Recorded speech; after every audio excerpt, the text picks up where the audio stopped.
네. 오늘 100일 기도회는 히즈코리아 집회와 함께 연합해서 드려집니다. 오늘 헌금은 기존 100일 기도회와 같이 따로 드리지 않고 뒤에 그리고 입구 쪽에 있는 헌금 바구니에 헌금하시면 되겠습니다. 오늘 강사 소개해드리도록 하겠습니다.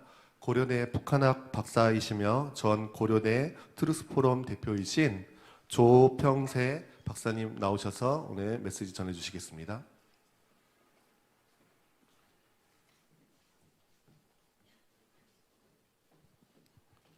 여러분 안녕하세요. 안녕하세요. 트루스포럼 조평세입니다. 그 PPT가 있죠? 예, 잠시 기도하고 시작하겠습니다. 하나님 아버지 감사합니다. 오늘 특히 미국의 추수감사절을 맞아서 미국의 건국 정신을 돌아보려고 합니다. 하나님께서 미국을 어떻게 세우셨고 어떻게 이 세상에 선교사적 하나님의 역사에 어떻게 사용하게 계셨고 또 그 중간에 한국을 어떻게 쓰시고 계신지 하나님 그 사실을 저희들이 탐구해 보기 원합니다. 하나님 이 자리에 함께하여 주시고 성령님께서 운행하여 주시고 각 사람에게 각 지체에게 필요한 말씀들을 하나님 공급하여 주시옵소서. 각 사람 가운데 성령님께서 충만하게 역사해 주시기를 기도합니다. 예수님의 이름으로 기도하였습니다. 아멘. 예, 1776의 정신이라는 제목으로 미국의 정신, 미국의 건국 정신에 대해서 여러분과 나누고 싶습니다. 1776의 정신이라 하면은 뭐를 뜻하고 계신지 여러분 아시나요? 1776년 미국의 건국, 미국의 독립 선언문을 선포했을 때를 이야기를 합니다. 그리고 그것은 거기에서 시작돼서 사실은 한국의 건국, 아까 이승만 대통령에 대해서 말씀하셨는데 이승만 대통령을 통해서 한국의 건국과 한국의 앞으로 선교사적인 어떤 소명 이런 것들이 연결이 됩니다. 그래서 그 내용들을 구체적으로 좀 살펴보고 우리가 역사적인 이 세계 선교사적인 선교 하나님께서 일하시는 그 복음의 서진의 그 역사에 우리가 어떤 위치에 와 있는지 한번 탐구해 보도록 하겠습니다. 예, 제가 예. 일단은 1776의 정신은 미국의 독립선언문, 이따가 구체적으로 살펴볼 텐데요. 미국의 독립선언문으로 대표됩니다. 그것은 창조 질서 두 가지입니다. 창조 질서와 천부 인권을 인정하는 그러한 성경적이고 또 기독교적인 세계관을 의미합니다. 반면에 1776에 대조되는 정신이라고 하면 1789의 정신이라고 할 수 있어요. 1789는 1789년 프랑스 혁명을 의미합니다. 프랑스 혁명으로 대표되는 1789의 정신은 창조주와 그 질서 대신에 인간의 이성을 최고의 절대 존재로 추대하는 겁니다. 그리고 인간이 유토피아적 사회를 설계할 수 있다고 믿는 그런 인본주의적인 사람 중심의 세계관을 뜻합니다. 넘겨주셔야 될 것 같아요. 그 1776의 정신을 여러분 다 아시지만은 오늘 또 추수감사절이고 해서 아마 인터넷에서도 보셨을 거예요. 오늘 메이플라워호가 1620년에 도착을 하고 그리고 1년 뒤에 수확을 하면서 그러면서 이제 추수감사절의 전통이 시작됐는데요. 그리고 100여 년 정도 이제 영국의 식민 지배 아래 이제 미국이 있다가 결국에는 1776년에 영국으로부터 독립을 하게 됩니다. 근데 독립을 선포하게 된 그 이유가 굉장히 중요해요. 여러 가지 세금, 그러니까 영국 왕이 미국 식민지 미국인들에게 여러 가지 세금을 걷었는데 많은 세금, 텍스타일도 그렇고 차 생산되는 차 이런 것들에 대해서 세금을 많이 걷었습니다. 또 그리고 코튼에 대해서도 그렇고요. 그런데 가장 미국인들을 분노하게 했던 세금 과세 정책이 무엇이냐면은 인지세입니다. 스탬프 액트라 그래서 인지세인데요. 그게 뭐냐면은 미국에서 생산되는, 미국에서 유통되는 모든 종이에다가 세금을 매기는 거예요. 영국에서 건너오는 것도 아니고 그냥 미국에 생산되는 것인데 거기에 세금을 매기는 겁니다. 근데 여기에 이 종이에다가 세금을 매긴다는 그 개념에 미국인들이 굉장히 분노하고 이제는 더 이상 참을 수가 없다라고 들고 일어난 이유가 뭘까요? 그 당시에 시대적 배경을 한번 보면은 그 당시에 종이가 가장 많이 쓰였던 종이와 글 이 가장 많이 쓰였던 곳은 바로 교회였습니다.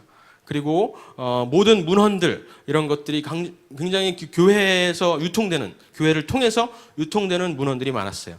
그래서 종교의 자유를 찾아서 종교의 자유만큼은 우리가 타협할 수 없다라고 해서 메이플라워를 타고 미국에 와서 정착을 했는데, 그 종교에 대한 종교에 대한 정부의 제한이 있기 시작한 것을 그들이 깨닫게 되는 거예요. 그래서 인지세 때문에 1765년에 있었던 인지세 때문에 그 당시에 있었던 13개 주 사람들이, 미국인들이 조금씩 들고 일어나기 시작합니다. 그래서 보스턴, 여러분 아시는 티파티, 그리고 또 보스턴 학살 사건도 있었고요. 그런 과정을 거치면서 결국에는 1774년에 1차 대륙회의로 모입니다. 그때 조지아가 빠지고 12개 주가 모여요. 그때 12개 주가 모였을 때 우리 대한민국도 그랬지만 그때도 하나님에 대한 기도로 시작했습니다. 여기 사진이 보이시는지 모르겠지만 여기 밑에 왼쪽 하단에 보시면 기도하는 모습이 있습니다. 그 당시의 모습을 누가 어떤 화가가 그린 겁니다. 기록에 따라서 보시면 사람들이 무릎을 꿇고 하나님께 기도하는 모습이 있습니다. 그때 목사님을 초청해서 시편 35편을 같이 낭독하고 하나님께 기도문을 외웠습니다. 우리가 그 미국의 국부들, 파운딩 파더스들을 이야기할 때 그들은 이신론자들이었다. 그러니까 하나님을 믿지만 하나님이 세상을 찬조하시고 더 이상 관여하지 않으신다. 라는 믿음이 있죠. 계몽주의 때 이제 발달한 그런 믿음인데, 하나님은 인격적인 하나님이 아니라 어떤 헬라 철학에 의한 어떤 보이지 않는, 우리가 알지 못하는 신 정도다. 그런 이신론주의자들이었다고 대부분의 역사책들은 그렇게 기록하고 있습니다. 근데 이신론자들은 저렇게 하나님께 무릎을 꿇고 기도하지 않습니다. 그래서 이 사진만 봐도 사실은 그 당시에 미국인들이 이신론자가 결코 아니고 유신론, 그리고 특히 유대 기독교의 하나님을 믿는 신자들, 성도들이었다는 것을 저 사진만 봐도 알 수가 있습니다. 이 사실이 많이 왜곡이 되어 있죠. 그리고 결국에는 독립선언문을 2년 뒤인 1776년에 선포하게 되는데, 이게 굉장히 짧은 문서입니다. A4 한 장 정도에 빼곡히 들어갈 정도 1336개 단어로 이루어진 독립선언문인데요. 여기에 놀라운 창조 질서, 하나님의 창조 질서와 천부 인권의 개념이 아주 잘 정리되어 있습니다. 가장 위대한 정치, 공화 정치 문헌이라고 평가받는 그러한 문헌인데요. 일반적으로도. 그런데 거기에 그 독립선언문에 하나님에 대한 언급이 총 4번 나옵니다. 그것을 이따가 한번 하나하나씩 연구를 해보겠습니다. 한번 들여다보겠습니다. 그리고 미국의 문장 아시죠? 여기 사진에 이게 이제 미국의 Great Seal of the United States라고 그러는데, 이 문장이 독수리잖아요. 여러분 다 아시죠? 모든 지폐에 다 독수리가 그려져 있죠? 그런데 이 독수리가 어디서 시작됐을까? 독수리가 왜 독수리가 되었을까? 미국의 상징이. 여기에 또 굉장한 비밀이 있습니다. 이것에 대해서 한번 얘기를 해보겠습니다.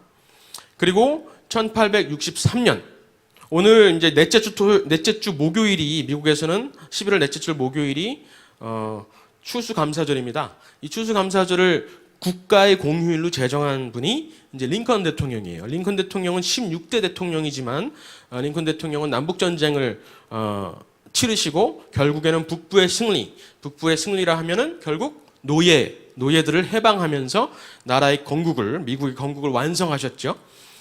그 링컨에 대해서도 약간 이야기를 하겠습니다. 그런데 1776의 정신에 대해서 이야기하기 전에 1776의 정신을 제대로 이해하기 위해서 1776의 정신이 아닌 것이 무엇인지 한번 1789의 정신을 탐구를 해보겠습니다. 제가 어느 쪽으로 이거를 해야 넘어갈지. 1789의 정신으로 넘겨주세요. 1789의 정신은 프랑스 혁명인데요. 결국 프랑스 혁명인데, 프랑스 혁명 다 아시다시피 루이 17세에 대항해서 더 이상 우리가 폭정을 견딜 수가 없다라고 해서 사람들이 들고 일어나는 민중의 봉기입니다. 그 폭정에 대한 들고 일어나는 그 봉기는 사실 미국의 1776 혁명의 시작과 크게 다르지 않습니다. 1776 혁명의 그 불씨를 키웠던 토마스 페인이 상식이라는 책을 썼죠. 토마스 페인이 그대로 프랑스로 건너가서 또 책을 쓰고 하면서 사람들에게 그 마음의 독립의 불씨를 키워냈습니다. 그러니까 그 시작은 사실 같을 수가 있어요. 그런데 그 결과와 그 과정은 굉장히 달랐죠. 1789 프랑스 혁명에서는 민중의 이름으로 굉장히 많은 학살이 이루어졌습니다. 우리가 다 아시는 그 기요틴 그 단두대로 인해서 엄청나게 많은 사람들이 처형을 당하지요. 어떤 재판이 없이 민중의 이름으로 군중 심리에 의해서 처형을 당합니다. 그리고 방대라는 곳에서, 방대라고 치면 이제 잘 안 나오는데 영어로 방대를 한번 쳐보시면은 그 기록이 되게 잘 나와 있습니다. 17만 명에서 20만 명, 하나의 소도시 정도의 인구가 전부 다 학살을 당합니다. 그런 기록도 있고요. 그리고 무엇보다도 중요한 것은 1789의 정신은 결국 기독교를 제거하려고, 기독교를 그 당시에는 프랑스가 카톨릭이었죠. 어쨌든 그 기독교를 말살시키려는 데서 시작됐고 말살시키는 것으로 끝이 났습니다. 영어로 dechristtianization, 그러니까 비기독교화 혹은 세속화, 이렇게 dechristtianization을 치면은 구글에서 연관 검색어로 French Revolution이 뜨니다. 프랑스 혁명은 기독교를 청산하기 위한 그렇게 시작됐고 그런 과정을 겪었습니다. 결국에는 정부 루이 17세를 전복시켜서 정부를 세우는데 그 정부는 결국 하나님의 자리에 사람의 이성, 인간이 올라타는 것을 의미를 했습니다. 여기 사진에 보시면은 템플 델라 라종 에텔라 필로소피라고 이렇게 써 있죠. 중간에 사진 보면은 그게 뭐냐면은 그 당시에 아직까지도 있는 벽화입니다. 그 교회에 새겨져 있는 글이에요. 그러니까 교회가 그때 얼마 전에 노트르담 성당이 무너졌죠.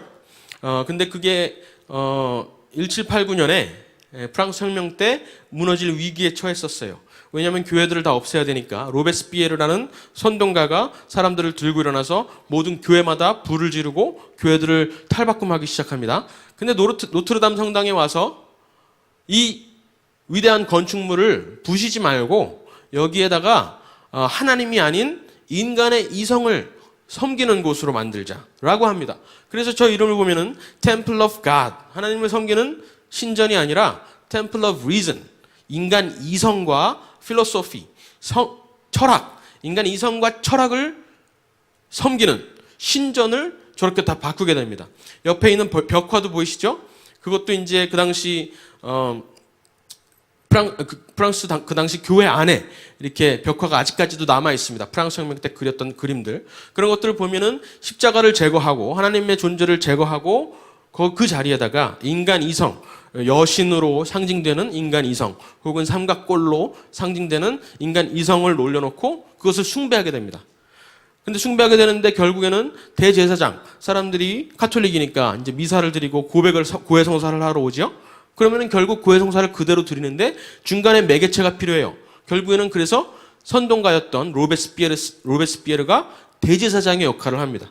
그러니까 똑같은 종교의 그런 형태를 가지고 인간의 이성, 사람을 숭배하는 것입니다.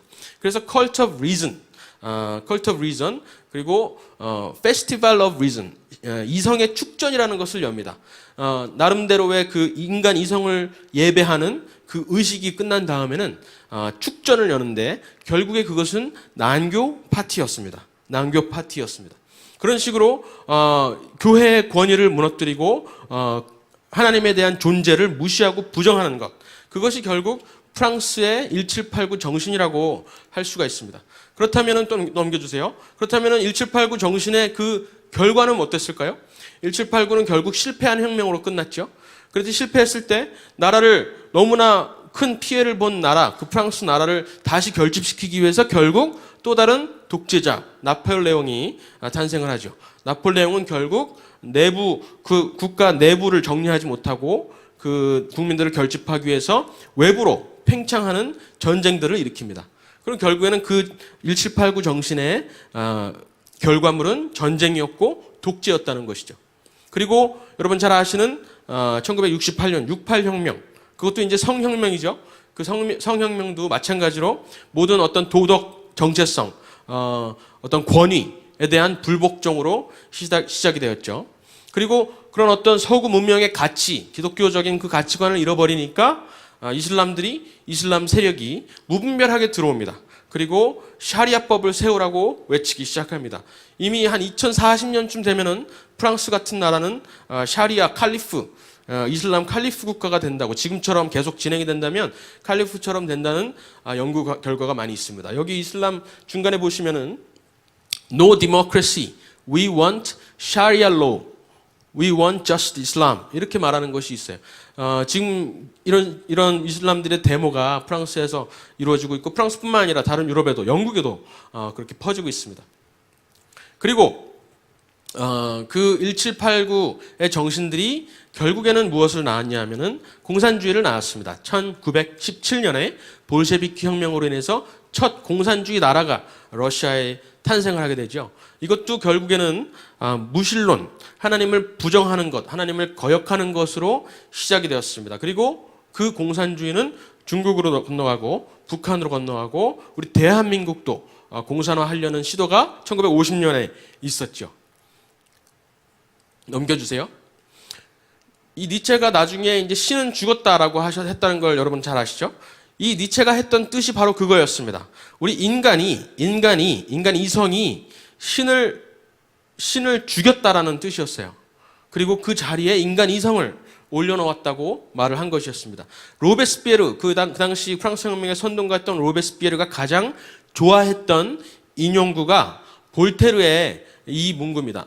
If God did not exist, 신이 만약에 없었다면 신을 아마 창조해야 될 것이다 라고 말을 했어요. 근데 실제로 로베스피에르는 프랑스 혁명을 통해서 신을 없애고 신을 만들었습니다. 그리고 정부가 신의 역할을 대신하려고, 인간의 정부가 신의 역할을 대신하려고 시도를 했습니다. 또 넘겨주십시오. 잠시만요. 다시 뒤로. 그 아브라함 카이퍼가 반혁명당이라는 것을 만들죠. 반혁명당에서 그 혁명이 바로 이 프랑스 혁명을 말하는 것입니다. 그래서 결국에는 하나님의 주권을 부정하려고 하고 하나님의 창조 질서와 천부 인권의 개념을 없애려고 하는 그 프랑스 혁명에 대해 반대한다라는 그런 뜻에서 반혁명주의를 만들고 반혁명당을 만들어서 네덜란드의 총리까지 되신 것입니다. 그런데 그 인본주의 1789 정신의 절정, 그 절정이 결국에는 우리 한반도 북쪽의 북한에서 이루어졌습니다. 유물론적 무신론에 기초적으로 기반을 하고 있고 조선민주주의공화국 북한 헌법 제3조에 보면 사람 중심의 세계관이고 인민 대중의 자주성을 실현하기 위한 혁명, 여기서 말하는 혁명은 1789 정신의 혁명이죠. 혁명 사상인 그 주체 사상이라고 말을 하고 있습니다. 결국에는 인간 이성으로 하나님의 자리를 대체했을 뿐만 아니라 그 인간 이성에다가 사람의 형태를 입혔습니다. 그 사람이라 하면은 백두혈통, 김일성부터 시작되는 백두혈통의 옷을 입혔습니다. 북한의 달력만 봐도 알 수 있어요. 주체 달력을 쓰고 있는데요. 그 주체, 그러니까 역사 달력, 역사의 시작이 김일성의 생일부터 시작을 합니다. 그리고 헌법도 민주주의 공화국 인민민주주의 공화국 헌법이 아니라 김일성, 김정일 헌법이라고 이름을 고쳐 부르고 있습니다. 결국에는 개인의 말살과 개인의 파멸이고 결국에는 모든 사람들이 우매하게 집단화되어서 계급 투쟁, 의식만 크게 되는 그런 결과를 낳고 있죠. 우리 대한민국에서도 그 인본주의적인 세계관이 넘겨주세요. 계속해서 침투하려고 하고 있었습니다. 그런데 여러분 공산주의의 실체에 대해서 여러분 아시죠? 이것은 사실 무신론이라고 되어 있지만은 유물론적 무신론은 마르크스가 그냥 사람들을 선동하고 속이기 위해서 만들어낸 이론일 뿐이에요. 사실 마르크스는 사탄 숭배자였습니다. 하나님을 믿지 않는 무신론자가 아니었어요. 하나님의 존재를 너무나 잘 알고 있었습니다. 우리가 보통 알려져 있는 마르크스의 저작이 14권 정도 된다고 합니다. 그런데 사실상 마르크스가 쓴 책들, 아직까지 일반에 공개되지 않은 어렵게 찾아야만 알 수 있는 그런 저작들은 약 100권이 된다고 합니다. 그 14권, 우리가 알고 있는 14권을 제외한 나머지 마르크스의 저작들은 대부분 사탄을 숭배하는 책들이었습니다. 사탄의 숭배, 하나님을 거역하는 적그리스도적인 그러한 책들이 굉장히 많이 있었습니다. 여러분, 마르크스와 사탄이라는 책이 올해 초에 순교자의 소리라는 단체에서 출간이 됐는데 한번 꼭 읽어보시길 바라요. 그 14개를 제외한 다른 책들에서 어떻게 마르크스가 사탄주의를 숭배하고 결국에는 하나님을 거역하는 세계를 만들려고 했는지 잘 나와 있습니다. 한번 꼭 읽어보시고요. 그리고 대표적으로 한 가지 예만 드리면은 마르크스가 쓴 희곡이 하나 있습니다. 그 희곡의 이름이 울라넴입니다. 울라넴. 여기 이제 밑에 있죠. 울라넴이라는 책인데 울라넴이 무슨 뜻인지 아세요? 여러분 사탄 숭배 교회, 걔네들도 교회가 있습니다. 사탄 숭배 교회에 가면은 모든 기독교적인 상징물들이 다 거꾸로 되어 있습니다. 모든 이름들이 다 거꾸로 되어 있어요. 그리고 심지어 그 촛대 있죠? 가톨릭 교회에서 쓰는 촛대도 보통 하얀 촛대죠. 그런데 검은색으로 되어 있고 거꾸로 꽂혀져 있습니다. 그 정도로 모든 것을 뒤집어서 하는 하나님의 어떤 교회 질서들을 다 뒤집어서 생각하고 그렇게 이행하고 심지어 교회에서 부르는 찬양도 뒤집어서 부릅니다. 그대로 그 찬양을 그대로 뒤집어서 부릅니다. 그런데 울라넴이 결국 임마누엘의 히브리어를 뒤집어서 부르는 것이 울라넴입니다. 이 희곡을 보면 몇 번 저도 들여다보다가 너무 영적으로 어두워서 더 이상 보지를 못했어요. 그냥 마르크스와 사탄이라는 저 책에 보시면은 대략 어떤 내용인지 알 수가 있습니다. 너무나 끔찍한 내용인데요. 결국에는 마르크스는 이런 고백을 하죠. 원래는 기독교인이었어요. 청소년 때까지. 그런데 어떤 누군가의 소개로 인해서 사탄 숭배하는 교회에 갔다가 조금씩 청년기, 초창기에 이렇게 바뀌게 됩니다. 그러면서 하나님의 존재를 안 믿었던 것이 아니라, 무신론자였던 것이 아니라 나는 위에서 다스리는 그 존재, 하나님에게 복수할 것이다 라고 다짐을 하게 됩니다. 그리고 마르크스를 오랜 고민 끝에 만든 것입니다. 그러니까 마르크스는 결국 무신론이라고 하는 것, 유물론적 무신론이라고 하는 것은 결국 그냥 속임수일 뿐입니다. 사실 사람들을 속여서 하나님을 거역하게 하려고 했던 뜻이 최초부터 있었습니다. 공산당 선언은 어떻게 말을 하고 있냐 하면은 모든 종교뿐이 아니라 모든 윤리도 폐지해서 모든 것이 허용돼야 된다라고 합니다. 이것은 68혁명의 구호였죠. 모든 권위를 깨부수자, 모든 권위에 불복종해라라는 게 68혁명의 성혁명의 표어였죠. 소비에트 연방의 표어는 무엇이었을까요? 땅에서는 자본주의자들을 축출하고 하늘에서는 하나님을 축출하자라는 것이 소비에트 소련의 그 표어였습니다. 이처럼 마르크스의 뿌리는 결코 유물론적인 무신론이 아니라 적그리스도적인 하나님을 거역하기 위해서 만들어진 그러한 사상입니다. 그 결과만 봐도 알 수 있죠. 우리가 보통 하버드 아까 전장에 보시면 하버드 대학에서 나온 공산주의 흑서 Black Book of Communism이라는 책이 있습니다. 여기 보면은 보통 1억 명 1917년 마르크스 국가가 탄생했을 때부터 최근까지 한 1억 명 정도의 사람들이 죽었다고 합니다. 그런데 그것도 가장 굉장히 보수적으로 통계를 낸 거예요. 그 책에 보면은 북한에서 죽은 인구가 한 20만 명 정도 된다고 합니다. 하지만 그보다 훨씬 많죠. 실제로 대충 계산을 해보면 한 1억 1천만 명 정도가 공산주의 사상에 의해서 직간접적으로 사망을 당했습니다. 다음 페이지 넘겨주세요. 그래서 1776의 정신과 1789의 정신은 너무나 극명하게 갈립니다. 결국 1776의 정신은 하나님을 인정하는 것, 창조주 하나님을 인정하는 것이고 1789는 부정하는 것이고 그리고 1776은 영원한 것, 보이지 않는 것에 대한 믿음을 가지고 있습니다. 그것들을 보존하려고 합니다. 그 믿음의 영역이죠. 그리고 1789는 없어질 것, 썩어질 것에 대한 숭배를 하고 있습니다. 그리고 인간의 한계를 인정하는 것이 1776의 정신입니다. 1776의 정신은 어떤 유토피아, 사회 설계를 통해서 인간 지상 낙원을 만들려고 하지 않습니다. 그렇지만 1789는 그것이 사탄이 지배하는 것이 되었다 하더라도 어쨌든 지상 낙원을 꿈꾸고 만들려고 하고 있습니다. 그리고 1776의 정신은 가장 기초적인 사회 질서, 가장 기초적인 사회 질서가 뭐죠?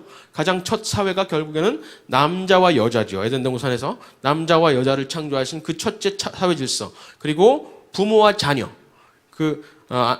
남자와 아내가 결혼해서 결합해서 나오는 그 자녀. 부모와 자녀가 두 번째 기초 질서라고 할 수 있습니다. 그런데 1776의 정신은 이것을 보존하려고 한다면 1789의 정신은 이것을 파괴하려고 합니다. 그리고 모든 질서들을 계급화시키죠.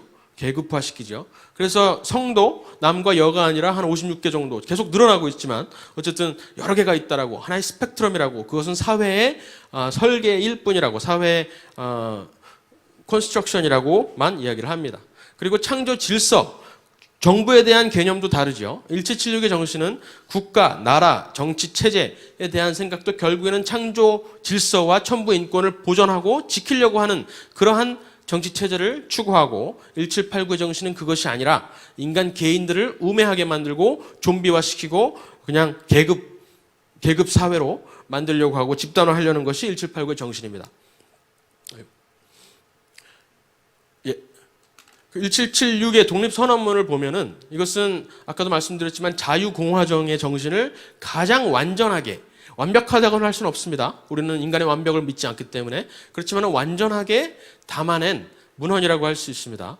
이 문헌을 여기 중간에 나와 있는 5명이 벤자민 프랭클린과 존 애덤스와 제퍼슨 그리고 셔먼하고 리빙스턴이라는 당시 이반자들인데요. 독립선언문을 썼던 분들인데 이 분들한테 맡겨요. 1776년에 이분들한테 맡겨서 한번 초안을 가져와 봐라 합니다. 그리고 그중에 우리가 보통 세속주의 역사학자들이 가장 이신론주의적이다라고 평가하는 토마스 제퍼슨에게 초안을 맡깁니다. 근데 이신론자라면은 지금의 우리가 알고 있는 독립선언문이 나올 수가 없습니다. 독립선언문을 보시면 알겠지만 하나님에 대한 언급이 무려 4번이나 나오고 정말 철저하게 성경에 기반한 그러한 정치체계를 꿈꿨던 것을 알 수가 있습니다. 그리고 이들이 독립선언문을 이 당시에 56명이 서명을 하는데 이 서명을 하는 행위는 자살행위나 다름없었습니다. 왜냐하면 독립전쟁을 통해서 영국을 상대로 이길 것이라고 그 당시 아무도 생각하지 못했기 때문이에요. 이것은 자살행위나 다름없었고 실제로 이 56명 중에 5명은 전쟁에 참여하다가 죽임을 당하거나 고문을 당하고 죽습니다. 그리고 이들 중에 3명의 아들도 전쟁에 참여했다가 포로로 잡히게 됩니다. 그리고 이들은 영국 군의 의사가 아니라 미국 내에 영국 왕에게 충성하는 독립선언에 반대하는 파에 의해서 대부분의 56명 중에 대부분의 사람들이 집이 불타게 됩니다. 그런 식으로 큰 희생을 겪으면서 죽음을 무릅쓰고라도 선포했던 것이 바로 이 독립선언문입니다. 이것을 한번 구체적으로 들여다보면은 먼저 자연의 법과 자연의 하나님의 법이라는 말이 나오고요. 그리고 다음에 진리를 자명한 것으로 여긴다. 여기에도 큰 의미가 있습니다. 그리고 모든 사람은 동등하게 창조되었고 이것이 한국말로 번역이 되었을 때 동등하게 평등하게 태어났고라고 잘못 번역이 되어 있습니다. 그렇지만 분명히 잘못된 것이에요. 분명히 created equal이라고 되어 있습니다. 동등하게 창조되었고 그들은 창조주로부터 두 번째 언급이죠. 창조주로부터 특정한 권리들을 부여받았다. 그것은 생명과 자유와 행복의 추구 등이 있다. 그리고 이 권리들을 하나님께서 주신 그 권리들을 지키기 위해서 정부가 존재한다라고 분명히 정부의 한계와 정부의 역할을 명시하고 있습니다. 그리고 마지막 문단에 가서는 하나님 세상 최고의 재판장에게 호소하는 것이며 하나님의 섭리를 끝까지 인정한다, 의지한다라고 맺고 있습니다. 이걸 한번 구체적으로 들여다볼게요. 시간이 많이 없지만은 자연의 법과 하나님의 법이라는 말을 가지고 많은 사람들은 이것 봐라, 자연의 하나님이라 그러지 않느냐? 이것은 유대 기독교의 하나님이 아니라 이신론의 하나님이다. 자연을 숭배하는 것하고 비슷하다라고 역사학자들이 많이 말을 합니다. 하지만 그것도 엄청난 억측이고 왜곡입니다. 왜냐하면 하나님의 법과 그러니까 자연의 법과 하나님의 법, 자연을 지으신 하나님의 법이라는 그 문구는 존 로크가 영국에서 쓴 통치론이라는 책에서 그대로 인용을 한 것인데요. 그 존 로크가 이 자연의 법을 뭐라고 말하냐면 자연의 법은 하나님이 인간 만물에 그리고 인간의 양심에 새겨놓으신 법을 의미하고 자연의 하나님의 법은 하나님이 유대민족에게 특별히 허락하신 십계명을 비롯한 하나님의 법, 광야에서 주신 하나님의 법을 의미한다고 분명히 나와 있어요. 그 문구를 그대로 독립선언문에서 갖다가 쓴 겁니다. 그렇기 때문에 이것은 분명히 이신론적인 하나님이나 아테네의 알지 못하는 신이 아니라 분명히 유대 기독교의 하나님인 것을 알 수가 있습니다. 그리고 실제로 존 로크가 그 설명을 하면서 로마서 1장과 2장을 인용을 하기도 합니다. 모든 사람들에게 하나님을 알만한 것이 있음이라. 모든 만물에 분명히 나타났으니 그들이 핑계할지 못할 것이라고 분명히 말을 하고 있습니다. 웨스트민스터 신앙 고백도 그렇고요. 거기에 이 개념이 그대로 들어와 있어요. 그래서 기독교 전통에서 기독교 학자들이 정리해 놓은 개념이 결국 자연의 법과 자연을 만드신 하나님의 법입니다. 다음으로 넘어갈게요. 이 다음의 진리를 자명한 것으로 여긴다. 이 문장은 뭐 영어에서 가장 유명한 문구라고 할 수 있는데요. We hold this truth to be self-evident라고 해요. 근데 제퍼슨이 당시 막내였는데 제퍼슨이 처음에 가져온 초안은 뭐라고 돼 있었냐 하면은 We hold this truth to be sacred and undeniable 이렇게 돼 있습니다. 우리는 다음의 진리들을 성스럽고 신성하고 부정할 수 없는 것으로 여긴다라고 돼 있어요. 근데 이제 벤자민 프랭클린 그 당시에 이제 가장 최고령이죠. 벤자민 프랭클린이 이거 너무 길다. 그래서 self evident라고 바꿉니다. 이것을 가지고 또 세속주의자들, 역사학자들은 뭐라 그러냐면 이것 봐라. 신성함, 어떤 디바인한 어떤 그런 존재를 인정하는 것을 지우고 self evident란 굉장히 뉴트럴한 단어를 넣지 않았느냐?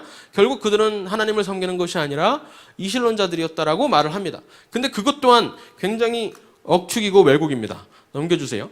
왜냐하면은 self evident라는 표현도 결국에는 성경에서 나온 것이고 교회의 전통 그 맥락에서 흘러나온 것이기 때문에 그래요. 아까 말씀드렸던 로마서 1장 20절에 이런 말이 있죠.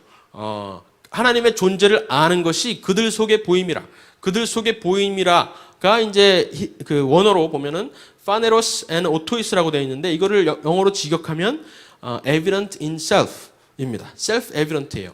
그냥 이것이 억측이 아니라 실제로 phaneros and autois에서 라틴어로 perse notum 이렇게 학자들이 번역을 하고 그리고 이것을 영어로 self evident로 번역을 했습니다. self evident의 어원은 결국 로마서 1장 20절이라고 되어 있는 것입니다. 그렇기 때문에 벤자민 프랭클린도 이신론자라고 오해를 받고 있지만은 벤자민 프랭클린이 이것을 self evident라고 고치자 했을 때 그것은 성경에 기반한 그 자연법 하나님께서 우리 인간 만물 세상 만물과 인간 양심에 주신 그 당연한 진리를 뜻하는 것이었다는 것을 알 수가 있습니다.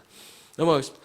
창조주로부터 부여받은 권리 이것도 마찬가지죠. 이신론에서는 창조주는 인격적인 하나님이 아닐 뿐더러 창조하신 피조물 인간과 더 이상 관여하지 않으시는 하나님입니다. 권리를 주고 말게 할 게 없죠.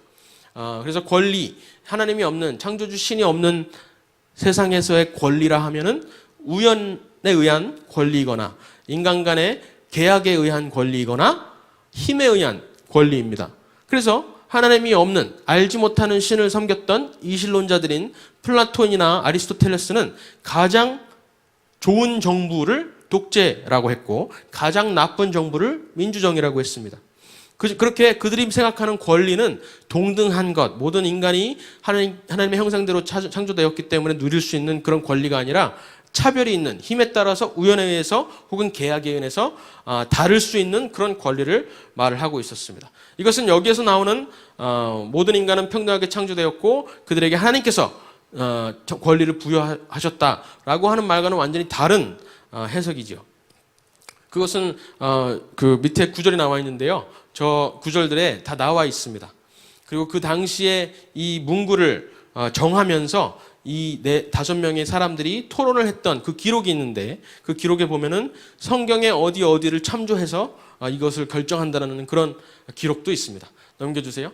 그리고 이 권리들을 지키기 위해서 하나님이 주신 권리들을 지키기 위해서 미국 정부를 설립한다라고 말을 하고 인간 정부가 수립이 되었다라고 말을 하는 겁니다. 그러니까 인간의 정부는 국가는 결국에는 하나님의 존재를 인정하고 하나님께서 주신 권리들을 그 최소한의 권리들을 지키기 위해서 존재하는 것입니다. 그 뜻은 또 뭐냐 하면은 만약에 국가가 혹은 왕이 혹은 정부가 사람이 하나님을 예배할 수 있는 그 통로를 차단하거나 그것을 방해하거나 할 때는 그 정부는 파해도 마땅하다라는 뜻이 담겨져 있습니다. 그 이유 때문에 이 독립선언문을 또 미국인들이 쓰는 것이고요. 그것은 대헌장, 영국의 마그나 카르타, 12세기 마그나 카르타부터 이어져 온 그 정신입니다. 넘겨주세요. 결국에는 이제 또 2번의 하나님에 대한 언급이 나오는데요. 최고의 재판장, 세상 최고의 재판장, Supreme Judge of the World, 그리고 Divine Providence, 신성한 섭리라는 단어가 나옵니다. 이것 또한 어떤 이신론적 하나님이 아니라 알지 못하는 신이 아니라 부동의 동자, 플라톤의 부동의 동자가 아니라 분명히 유대 기독교의 하나님을 의미하고 있습니다. 왜냐하면은 이 용어들이 전부 다 Supreme Judge, 그리고 divine providence 이런 것들이 다 교회 전통, 기독교 교회 정통에서 나온 것이고 그 뿌리에는 결국 또 성경이 있기 때문에 그렇습니다. 그리고 분명한 것은 독립선언문을 우리가 보통 어떻게 알고 있냐면은 미국이 영국하고 대항하기 위해서 영국의 적인 프랑스의 지원을 받기 위해서 독립선언문을 쓰고 선포한 것이다라고 알고 있죠. 근데 그것도 사실이에요. 결국에는 프랑스와 손을 잡고 영국에 맞서 싸웁니다. 그런데 프랑스나 어떤 다른 주권 국가한테 호소하지 않습니다. 이 독립선언문은 분명히 그 대상이 하나님이었던 것을 우리가 알 수 있어요. 따라서 우리는 세상 최고의 재판장님께 호소합니다. 그리고 우리의 운명, 이 독립전쟁이 지금으로서는 가망이 없지만 우리 후손들의 운명과 우리의 운명을 온전히 하나님의 섭리에 맡겨드립니다라고 고백하는 신앙 고백, 그 미국인들의 신앙 고백이었던 것입니다. 넘겨주세요. 예, 넘겨주세요. 그렇다면은 이 미국인들이 과연 정말 성경을 그렇게 많이 알고 읽고 있었을까를 생각해 볼 수가 있어요. 그런데 그 도널드 루츠라는 한 번 더 눌러주세요. 예, 도널드 루츠라는 한 번 더 눌러주세요.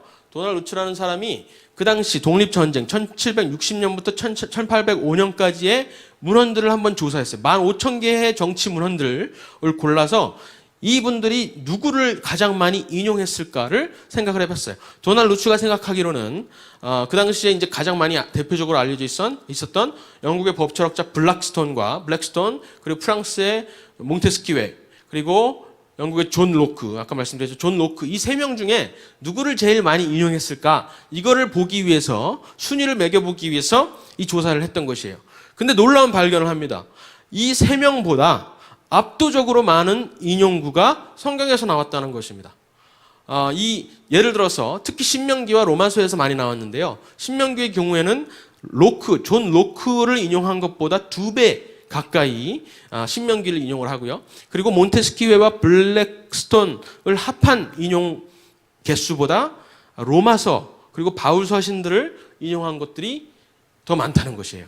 그만큼 성경에 입각한 나라를 세우려고 그 당시에 사람들이 노력했다는 것을 알 수가 있습니다. 존 아담스 나중에 2대 대통령이 되고 그리고 결국 그 독립선언문에 같이 함께 쓰셨던 그 존 아담스는 이렇게까지 말을 합니다. 성경은 the most republican book of the world. 그러니까 가장 공화주의는 정치 철학의 개념이죠. 그런데 정치 철학의 개념을 갖다가 공화주의적인 책이라고 말을 합니다. 그만큼 나라를 세우면서 어떤 나라를 세워야 마땅한가, 하나님께서 원하시는 나라는 어떤 나라인가를 그렇게 고민을 하고 그 근거를 성경에서 찾았다는 것입니다. 당시 성경이 얼마나 사람들한테, 미국인들한테 익숙했는지를 잘 나타내주는 하나의 편지를 발견했습니다. 벤자민 프랭클린이 독립을 선언문을 하고 결국에는 프랑스로 건너갑니다. 프랑스에서 프랑스 국가의 도움을 받기 위해서 외교를 하러 가죠. 사절단으로. 근데 거기에서 미국의 이제 본토에서 유명한 설교자, 후커라는 설교자의 설교문을 받습니다. 그리고서는 이 설교문이 너무 좋기 때문에 프랑스에서도 혁명이 일어나고 있잖아요. 그래서 프랑스의 기독교인들에게 이걸 알려야 되겠다라고 해서 이것을 프랑스어로 번역을 하려고 해요. 근데 번역을 하기 위해서 후커 원저자의 허락을 받는 것이죠. 근데 거기에 뭐라고 쓰냐면 이런 말을 씁니다. 유럽에 당신의 설교문이 너무 좋아서 여기에 배포하고 싶다.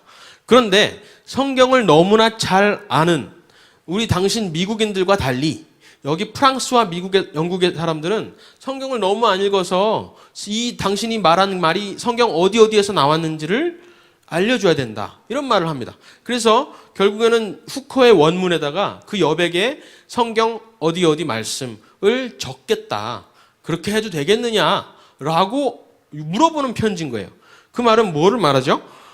미국 사람들은 어떤 정치문헌이나 이런 것을 봤을 때 성경에서 인용을 그렇게 많이 하는데 이것이 굳이 창세기 어디, 출애굽기 어디에서 나온 것이라고 말을 안 해도 다 성경의 이 구절이라고 아는 겁니다. 근데 반면에 영국 사람들은 성경을 모르니까 성경을 많이 안 읽기 때문에 이것을 보고 표현이 참 어색하네.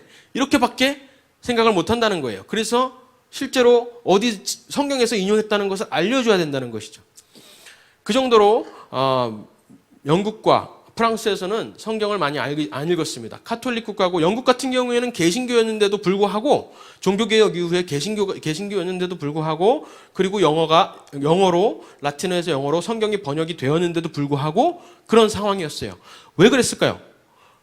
윌리엄 틴데일이나 이런 사람들이 성경을 번역했는데 그 성경들은 그 당시 영국의 그 펄핏이라고 그러죠. 강대상에 체인으로 묶여 있었어요.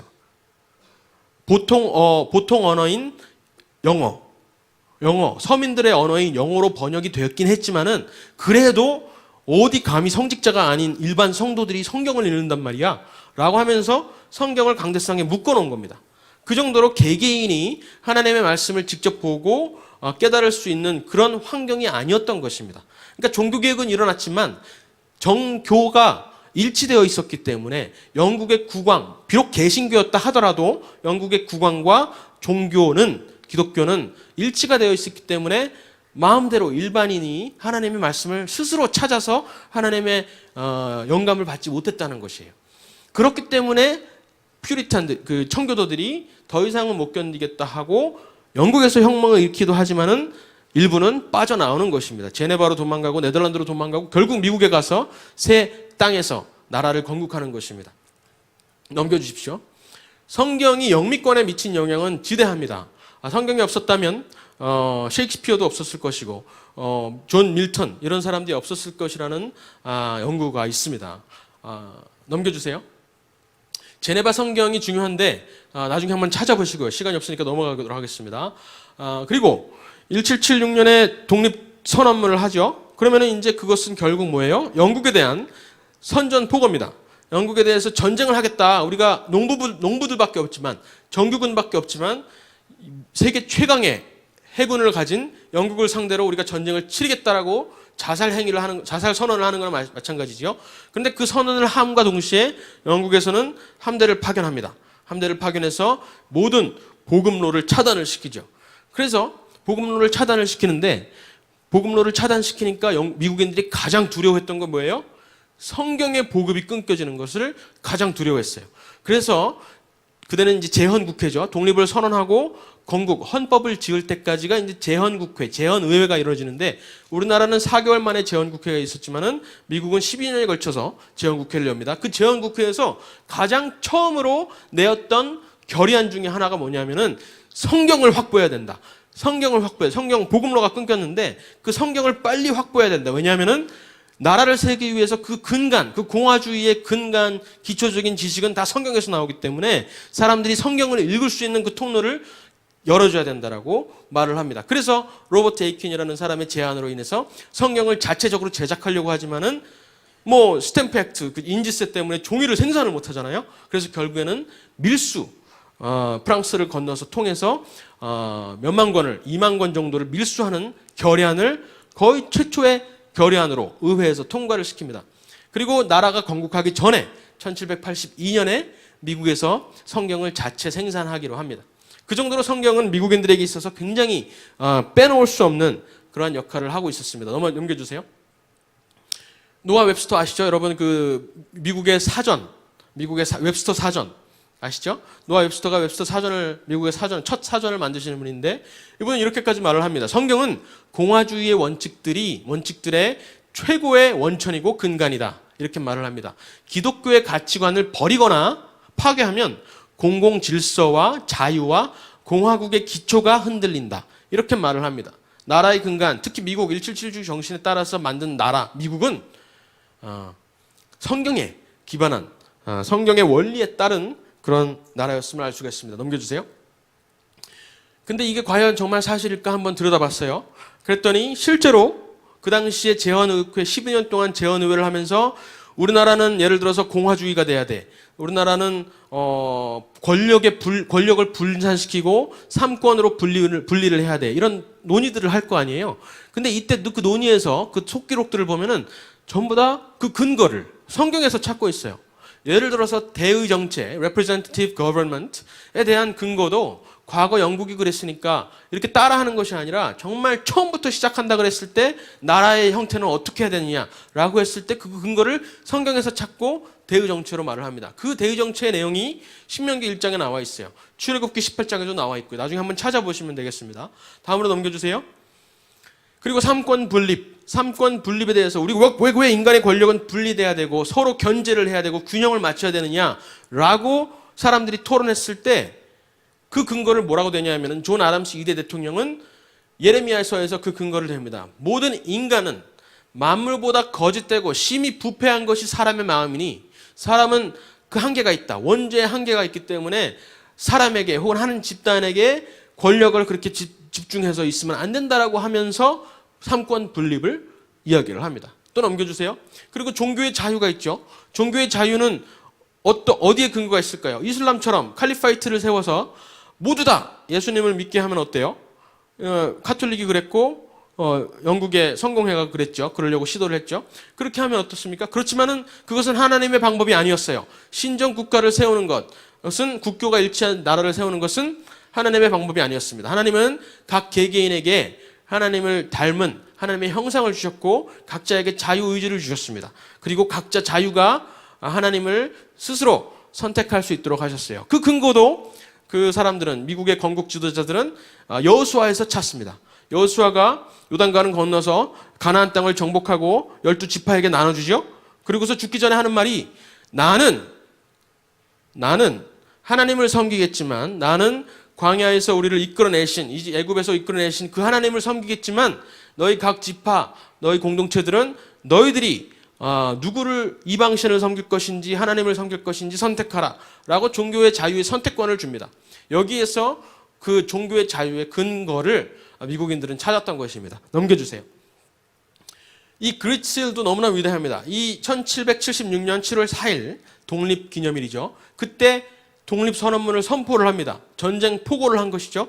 그날 밤에 이제 사람들이 모였어요. 다시 모였어요. 그렇다면 우리가 나라를 독립전쟁에서 이길지는 모르겠지만 나라를 건국하는 것이니까 이 미국의 상징을 한번 그려보자 라고 이야기를 합니다.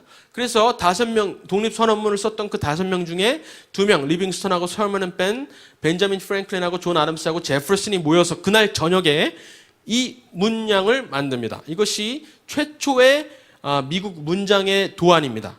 근데 이것이 무엇 같으세요? 여러분 한번 보시면 아마 아실 거예요. 어떤 그림 같으시죠? 이 중간에 있는 그 구름은 불기둥과 구름기둥입니다. 그리고 여기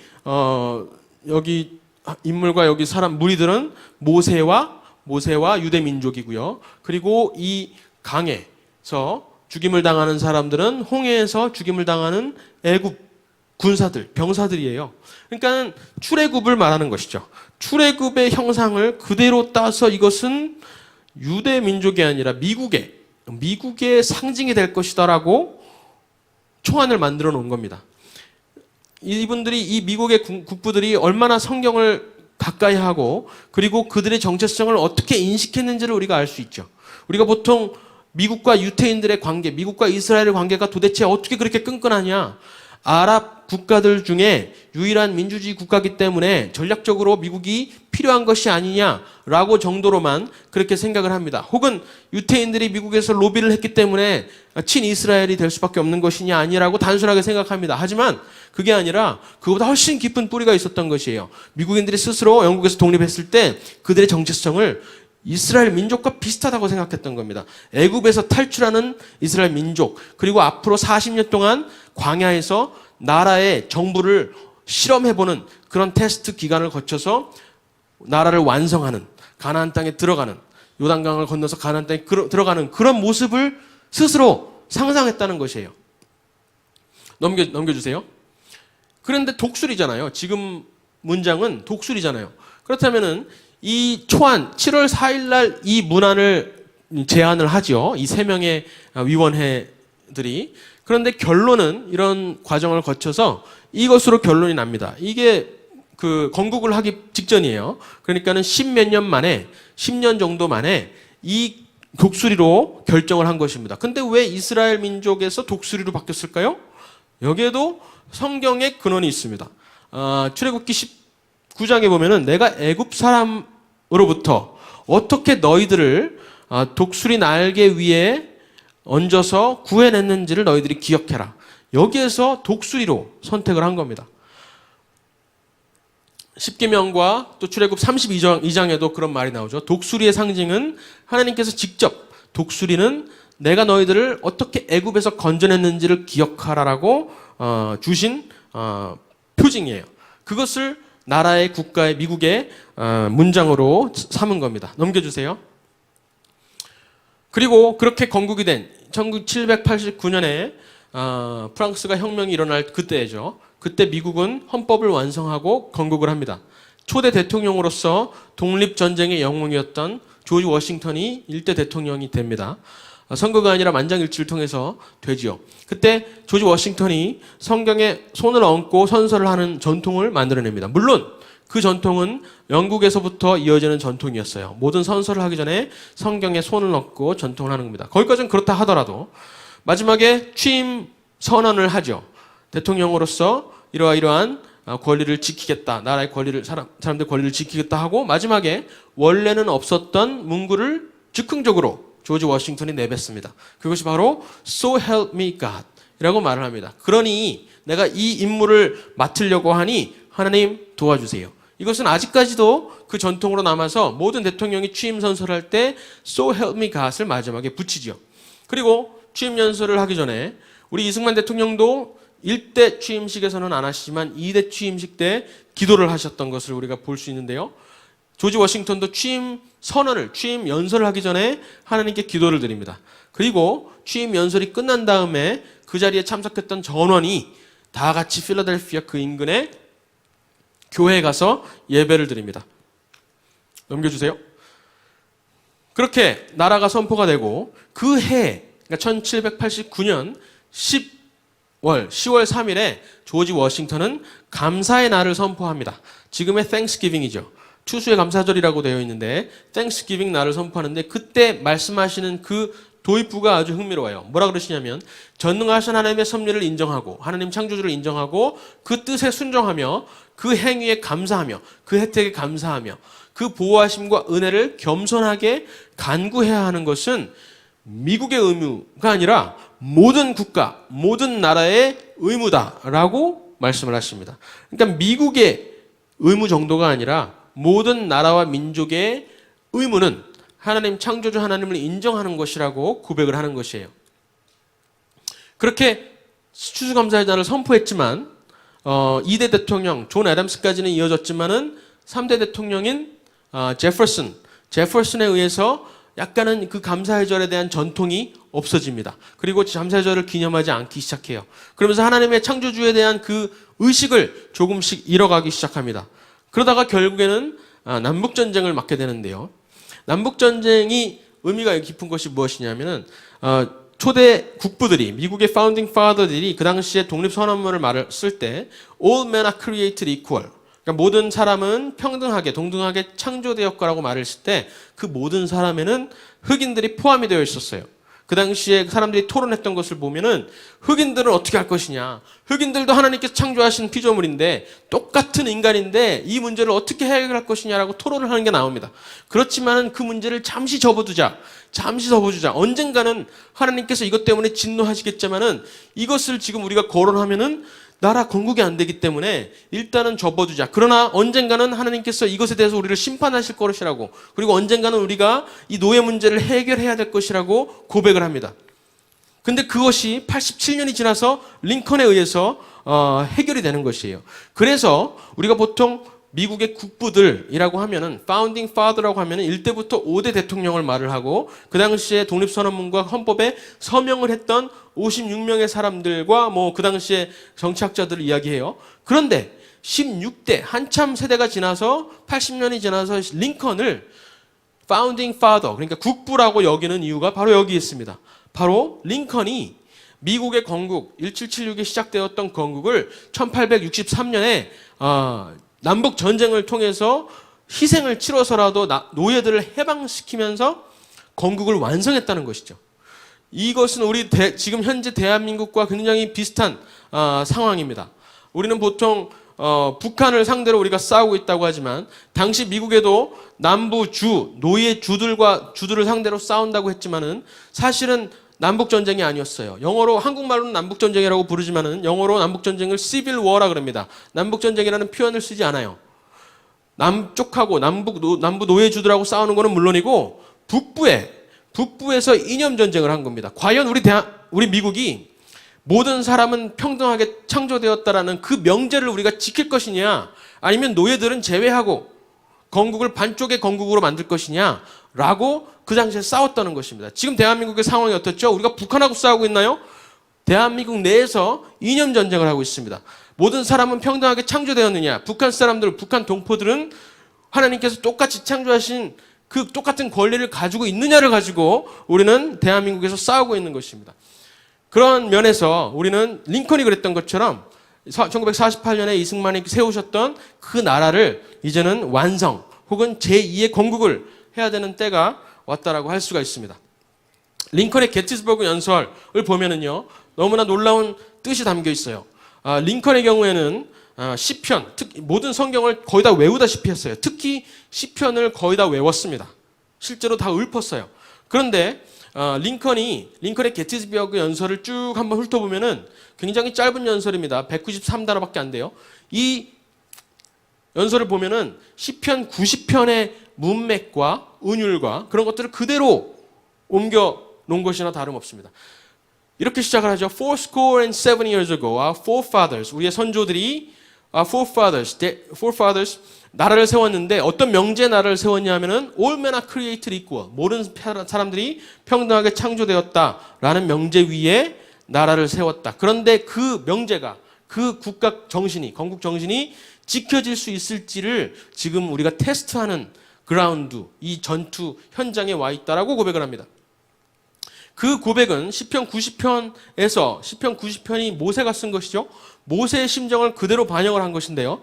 모세가 광야 40년을 마치고 신명기를 쓰면서, 그러니까 자기는 요단강을 건너지 못할 것을 알죠.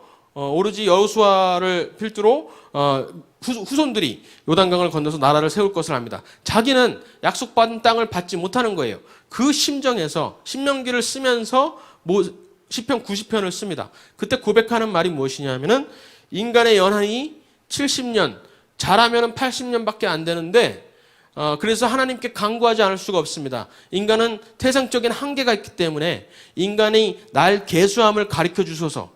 우리 손의 행사를 하나님께 맡겨드립니다. 우리 손의 행사를 하나님께 맡겨드립니다. 그리고 마지막에 두 번 고백을 합니다.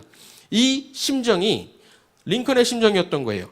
링컨이 87년 fourscore라는 표현을 쓴 것은 성경에 나오는 그 fourscore를 딴 것입니다. 왜냐하면 threescore와 fourscore라는 표현이 나오는데 그것은 성경에서 쓰여지는 표현이기 때문에 그래요. 제네바 성경과 킹제임스 성경에서. 그래서 fourscore를 썼다는 것은 그냥 87 years가 아니라 fourscore and 7 years ago라고 했다는 것은 시편 90편을 염두에 두고 그런 말을 쓰셨다는 겁니다. 결국에는 인간의 날 계수함을, 인간의 한계를 넘어가고 있는 이 시점에 와 있습니다. 이제는 우리가 하나님 앞에 다시 한번 감사와 간구로 엎드리지 않을 때가 왔습니다. 그러면서 나라를 올려드리는 그 기도문이 사실은 게티스버그, 우리 그 유명한 게티스버그 연설입니다. 넘겨주세요. 그 보수주의, 그 1776의 정신을 회복하려고 했던 것이 결국 근대 보수주의입니다. 윌리엄 버클리라는 인물이 예일대학교에서 세속적으로, 교수님들이 세속적으로 하나님을 가르치지 않고 세속적인 것들을 가르치고 사회주의를 가르치는 것을 보고 이것은 더 이상 견딜 수가 없다라고 해서 고발을 하는 책, 1950년에 고발하는 책으로 보수주의가 시작이 됐다라고 하는데요. 그것은 결국에는 창조주 하나님을 인정하는, 창조 질서를 인정하는 것과 하나님께서 모든 사람에게 동등한 권리를 주셨다는 천부인권을 인정하는 그 건국 정신, 미국의 오리지널 건국 정신을 회복해야겠다는 것이 오리지널 보수주의의 의미입니다. 넘겨주세요. 시간이 없으니까 넘어가겠습니다. 버클리는 이런 말을 합니다. 보수주의자들은 공적 영역에서, 유대 기독교의 가치관이 공적 영역에서 다시 드러내야 되는 필요성을 강경히 주장해야 된다. 이런 말을 합니다. 넘겨주세요. 그리고 나서 이 버클리의 보수주의 운동을 통해서 여러 가지 단체들이 세워지고 트루스 포럼 같은 단체들이 그 당시 학생 운동들이 세워집니다. 그리고 아메리칸 컨서베티브 유니언 같은 것도 세워지고요. 그리고 결국 레이건 대통령을 배출시킵니다. 근데 레이건 대통령을 배출시키기까지 그 중간에 교회 역할이 굉장히 중요해요. 물론 창조 질서를 인정하는 것과 천부 인권을 인정하는 것도 기독교의 역할이죠. 그렇지만 실질적으로 교회 역할이 굉장히 중요한데 그 계기가 무엇이었냐 하면은 1973년에 로 vs 웨이드, 로 대 웨이드라는 법안이 대법원에서 통과가 되는데 그것은 결국 나태를 대법원에서 합법화하는 법안이었어요. 그때까지는 아직까지 나뉘어져 있었던 기독교인들이 교회가 결집하기 시작합니다. 그리고 더 이상은 안 되겠다. 다시 한번 우리의 건국 정신이 무엇인지 창조하지 하나님을 인정하고 태아를 포함한 모든 인간을 동등하게 창조하신 하나님의 그 뜻을 인정하는 나라를 세웠는데 우리가 가장 연약한 존재인 가장 연약한 인간인 태아를 살해한다니 더 이상은 못 참겠다라고 하면서 교회들이 결집하게 된 것이에요. 10년 동안 운동을 해서 레이건이라는 대통령을 배출해낸 것입니다. 넘겨주세요. 레이건의 보수주의, 지금 이 책을 제가 번역을 하고 있는데요.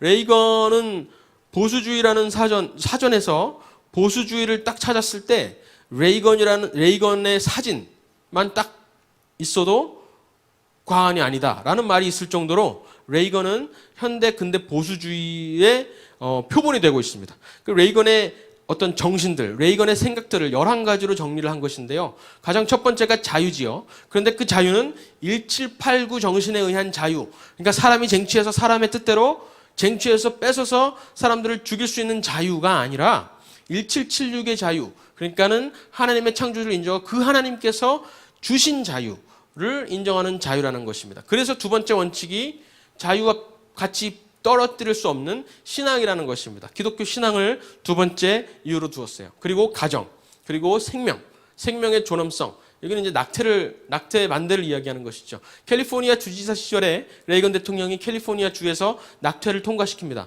그것에 대한 죄책감으로 대통령 내내 낙태 대법원에서 통과된 그거를 뒤집으려고 그렇게 노력을 합니다.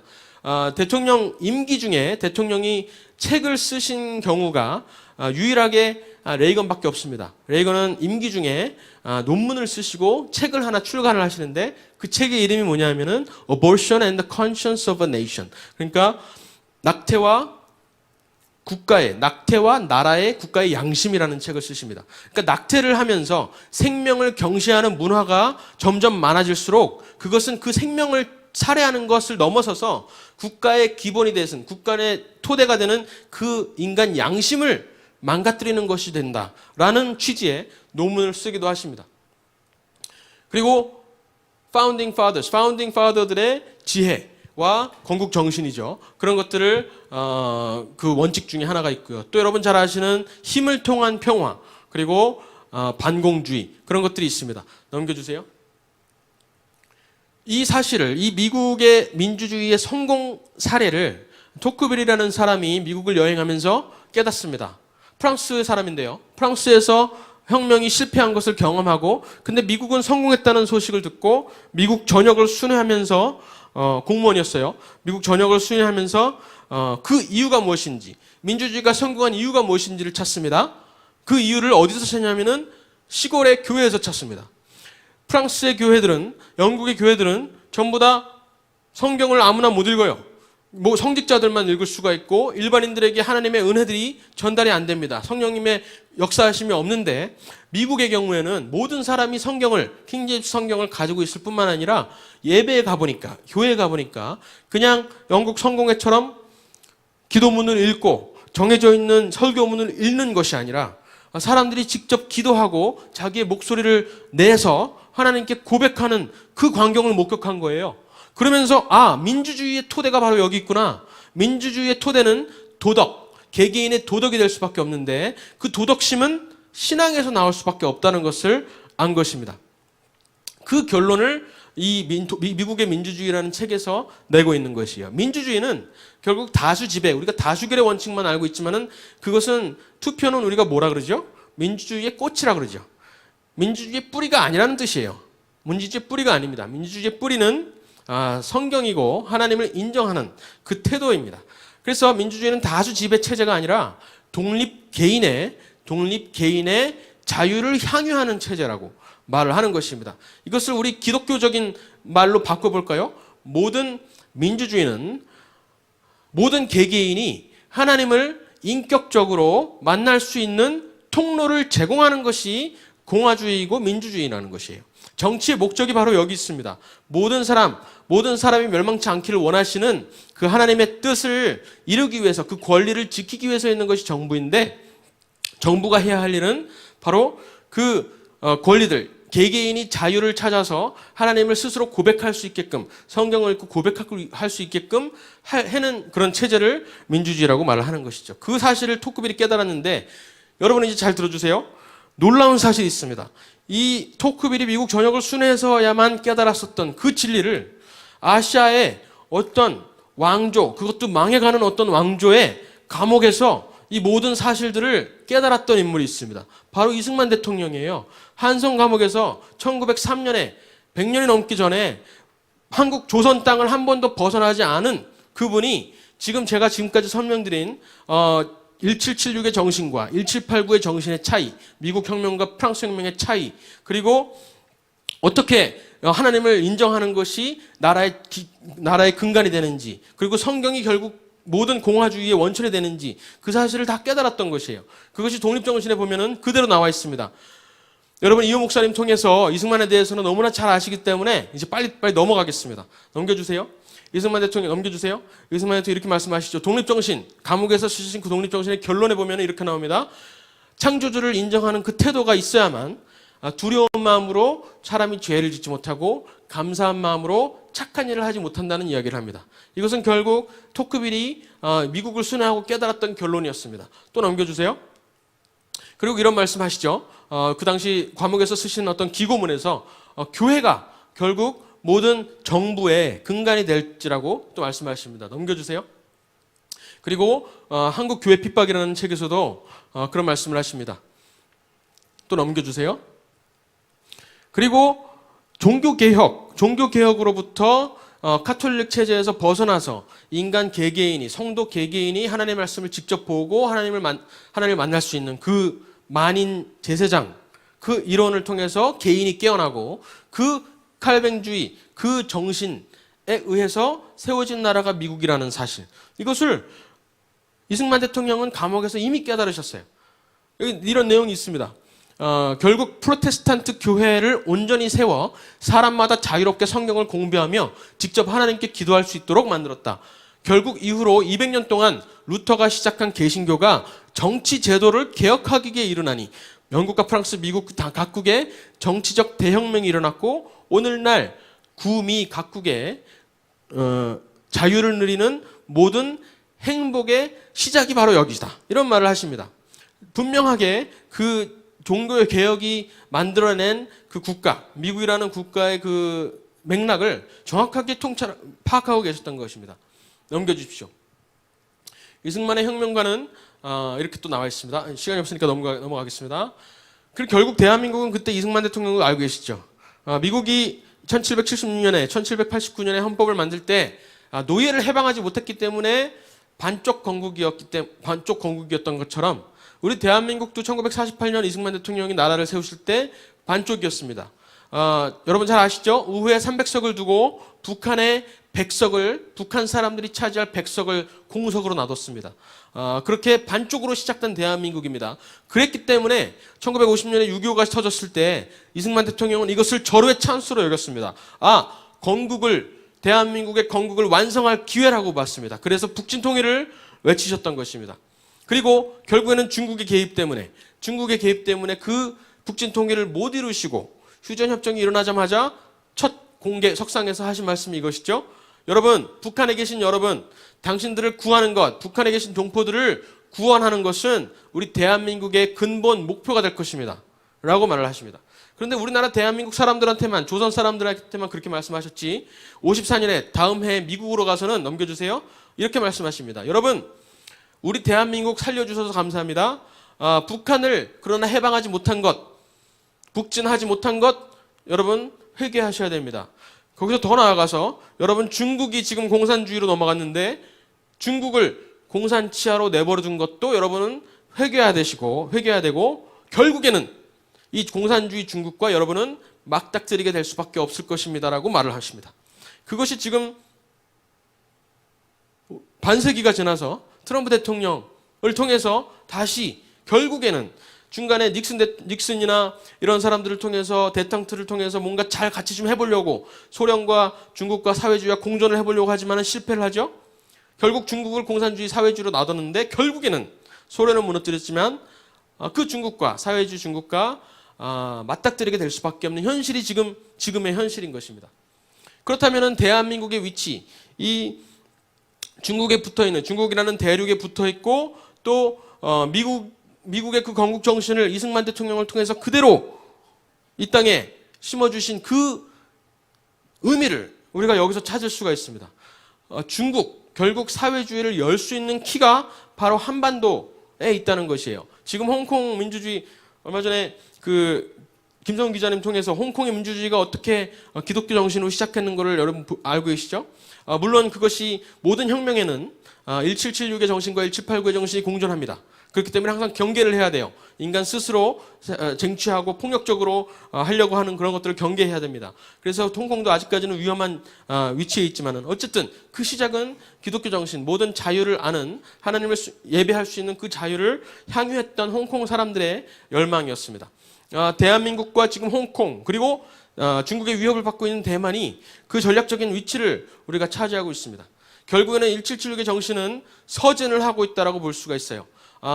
보수주의의 정신이라는 책을 쓰는 러셀 커크는 나중에 그 보수주의의 정신, 미국의 건국 정신이 과연 어디서 왔을까를 탐구했습니다. 추적을 해봤습니다. 그랬더니 그 뿌리가 결국에는 히브리 민족이 있다. 그리고 예루살렘, 그리고 아테네 철학가들에게 있고 또 로마와 런던 그리고 필라델피아에서 건국을 통해서 보수주의 미국의 정신이 완성이 된다라고 말을 했어요. 그런데 비슷한 말을 아브라함 카이퍼가 이야기를 하십니다. 아브라함 카이퍼가 1898년에 프린스턴 대학에 오죠. 미국 프린스턴 대학에 와서 이런 말을 합니다. 자유의 시작은 결국 히브리 민족에서 시작해서 로마 카톨릭 시대를 겪고 그리고 영국으로 건너갔다가 그리고 영국 프리탄 혁명을 통해서 제네바와 네덜란드를 거쳐서 결국 지금 여기 프린스턴 미국 땅에 자유가 뻗어왔다.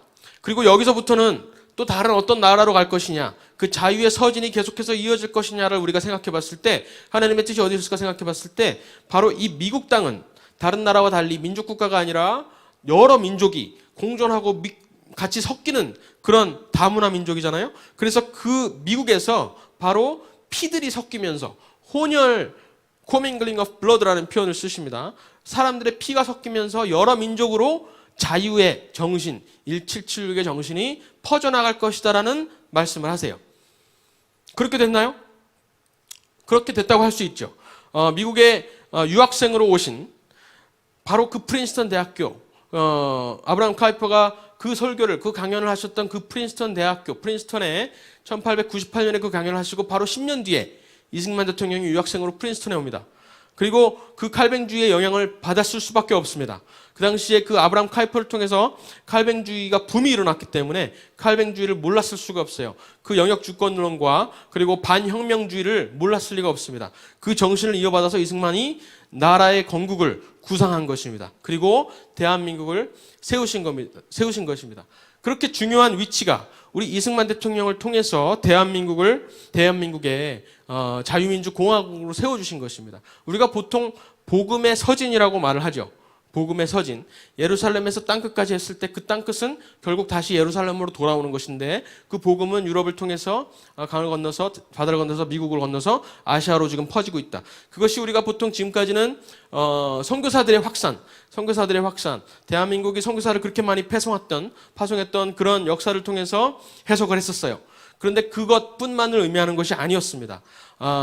선교사들만 간다 하더라도 이슬람 해교권이나 중국 같은 곳에 가서 선교사들이 아무리 복음을 외쳐도 개개인들이 말씀을 직접 보고 하나님을 만날 수 있는 기회는 극히 제한이 됩니다. 사회주의 국가이기 때문에 또 회교권이기 때문에 칼리페이트이기 때문에 그렇기 때문에 그 정치 체제를 해방시키지 않으면 그러니까 하나님의 창조주를 인정하는 1776의 정신에 따른 나라를 세우지 않는 한 곳곳에 그런 나라를 세우지 않는 한 복음의 서지는 불가능한 것이에요.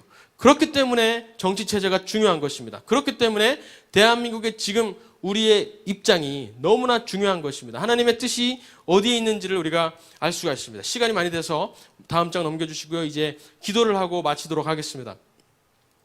오늘 특별히 오늘 추수감사절이에요. 그 추수감사절 때 조지 워싱턴이 추수감사절을 선포하면서 했던 말을 기억할 필요가 있습니다. 모든 국가의 모든 나라의 의무가 바로 하나님을 인정하는 것이고 하나님께 감사하는 것이고 하나님께 간구하는 것이라고 분명히 말씀하셨어요.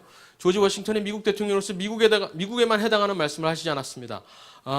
모든 인간이 멸망치 않기를 원하시는 하나님의 그 뜻을 알았기 때문에 조지 워싱턴은 분명히 모든 국가가 이러한 체제를 개인이 자유를 향유할 수 있고 종교의 자유를 누리는 그러한 체제를 전 세계에 만들어야 된다라고 믿고 계셨습니다. 그래서 감사를 하신 것이에요. 그런데 그 감사가 잊어버렸을 때 링컨 대통령을 통해서 다시 감사를 회복시키시고 노예들을 해방시킵니다. 그 감사의 마음을 우리가 회복시킬 필요가 있을 것 같아요. 그리고 또 하나는 겸손입니다. 우리가 특히 그 정치적인 또 우리 하나님의 뜻 이승만 대통령을 통해서 그 알고 있는 우리 진리가 있죠. 하나님께서 대한민국을 향하신 그 뜻을 알죠. 그런데 우리 대한민국의 대부분의 사람들은 이 사실을 모를 뿐더러 무슨 100년 전쟁 이런 다큐멘터리를 통해서 완전 잘못된 왜곡된 역사 의식을 가지고 있습니다. 그리고 교회조차도 신학교조차도 자유주의 신학에 물들어서 제대로 된 창조주 하나님을 인정하지 않는 지경에 이르렀습니다.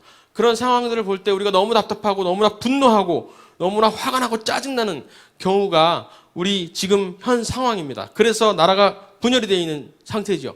그렇지만은 우리가 아직까지 돌아오지 못한, 아직까지 깨닫지 못한 그 사람들을 우리가 대할 때 항상 겸손하는 마음을 우리가 지켜야 됩니다. 그것을 잃기가 너무 쉽기 때문에 그래요. 고린도전서 4장 7절에 보면은 이런 말이 있습니다. What do you have that you were not given? 당신들이 너가 가진 것 중에 너가 받지 아니한 것이 무엇이냐? 모든 것을 너가 받았을진데 왜 자랑하느냐? 이런 말이 나옵니다. 우리가 알고 있는 이승만에 대한 그 진실, 건국 정신, 미국의 정신 이런 것들을 우리가 아는 것은 전적으로 우리가 잘나서가 아니라 하나님의 은혜입니다. 우리가 먼저 알게 된 우리 교회와 또 우리 성도들은 의무가 있는 것이에요. 그 다른 모르는 사람들을 위해서 겸손하게 끝까지 설득해야 될 의무가 있는 것입니다. 거기에 대해서 그 사람들을 향해서 분노를 하고 짜증을 내고 역정을 내는 것은 결국 우리가 내 스스로 이것을 깨달았다고 하는 교만에서 비롯되는 것이라고 할 수 있습니다. 그리고 영혼 사랑입니다. 레이건 대통령은 임기 중에도 항상 민간인들에게 편지를 써서 예수님을 전하는 것이 습관이셨어요. 거의 매일에 한 건 정도는 일반 사람들이 편지를 받으면은 실제로 그 백악관 노트지에다가 편지를 씁니다. 대부분의 편지는 예수님 하나님의 복음을 전하는 것이었습니다. 전도 편지를 계속해서 쓰셨던 것이에요. 그렇지만 근데 그 레이건 대통령이 소련과 위대한 전쟁, 전체주의 소련과 위대한 전쟁을 선포할 때 그것도 하나님께서 주신 사명이라고 레이건 대통령은 깨닫고 있었죠. 그런데 그 위대한 하나님의 소명을 이루는 그 과정에서도 전도 편지를 단 한 번도 쉬지를 않았습니다. 여기에서 우리 하나님께서 한 영혼을 사랑하시는 그 마음을 아무도 멸망치 않기를 원하시는 그 하나님의 마음을 우리가 충분히 알고 그 영혼 사랑의 마음을 알 필요가 있습니다. 우리가 대한민국의 사명이 그렇게 크고 중국까지도 해방해야 하는 그러한 위대한 사명을 우리가 가지고 있지만 한 영혼을 사랑하시고 한 영혼을 바라보시는 그 하나님의 관점보다 우리가 앞서서는 안 될 것입니다. 마지막으로 천국 소망입니다. 우리 보수주의는 우리 1776의 정신은 이 땅에서 이 세상에서 어떤 유토피아를 설계하려고 하는 것이 아닙니다. 모든 사람들이 하나님을 섬기고 신정국가 칼리페이트를 만들려고 하는 것이 아닙니다. 그것은 사회주의 이념이에요. 1789의 정신이에요. 우리의 소망은 결국에는 이 세상이 아니라 천국에 있는 것을 우리가 다시 한번 깨달아야 합니다. 다미성교회라든가 이런 이단들의 성행 때문에 90년대 초부터 우리가 천국에 대해서 이야기하는 것을 교회가 두려워하기 시작했습니다. 사람들의 비웃음거리가 될까봐. 하지만 분명히 우리는 천국 소망, 분명히 이 세상에 끝이 있고 하나님의 나라가 올 것이며 사람들은 구원받은 사람들만, 그 선택된 사람들만 천국에 들어간다는 그 진리를 우리가 놓치서는 안 될 것입니다. 그래서 우리가 다 같이 기도할 때 이 감사의 제목, 마침 오늘이 넷째 주 목요일 추수감사절입니다. 이날 우리가 정말 다시 한번 하나님께 감사하는 그 마음을 우리가 회복했으면 좋겠습니다. 이승만 대통령이 정말 아무것도 없는 땅에서, 아무것도 모르는 곳에서 단지 선교사님들의 전도와 성경 하나를 한성 과목에서 읽고 그 놀라운 정치 철학을 깨달으셨고 통찰을 하셨습니다. 그 이유가 어디 있을까? 그것은 바로 우리 대한민국을 향한 하나님의 뜻이 그 선교사적인 선교 역사에서 대한민국이 놀라운 역할을 할 것이기 때문에 그렇게 이승만을 들어서 쓰신 것입니다. 그리고 이승만이 대한민국의 자유민주주의를 세우도록 하신 것입니다. 그래서 북한과 우리가 대적했을 때 북한을 해방하는 것은 물론이고 모든 민족이 중국을 건너서 중국 끝에 있는 위구르 족속을 통해서 무슬림 회교권까지 넘어갈 수 있도록, 복음이 서진할 수 있도록 그 역사적인 사명을 우리 대한민국이 감당해야 되는 것을 이승만을 통해서 알 수가 있습니다. 다시 한번 우리가 이 건국 정신을 회복할 수 있도록, 그리고 우리가 감사의 마음을 다시 한번 회복할 수 있도록 우리가 위에서 주여 한번 외치고 기도하도록 하겠습니다. 주여!